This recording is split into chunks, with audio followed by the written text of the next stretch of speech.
pretože je to nezabudnutelný zážitok nielen pre deti, ale aj pre dospelých, pani učiteľky a nepedagogických zamestnancov.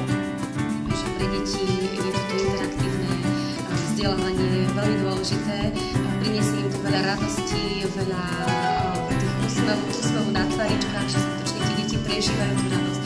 Isto sme sa preto obratili na zvieratka, lebo si myslíme, že pre tie deti je to ten najväčší zážitok. Mala som obavy z toho, že ako bude to vtáctvo exotické reagovať na tie deti, že či náhodou nich napadnú nejakým spôsobom nedojde k úrazu. Samozrejme, ako možno každá riaditeľka nad tým uvažuje aj nad tými negatívnymi vecami, ktoré môžu prísť. Samozrejme, predsa sú to zvieratá, ale môžem povedať, že tieto zvieratá, tieto vtáky boli strašne milé, priateľné.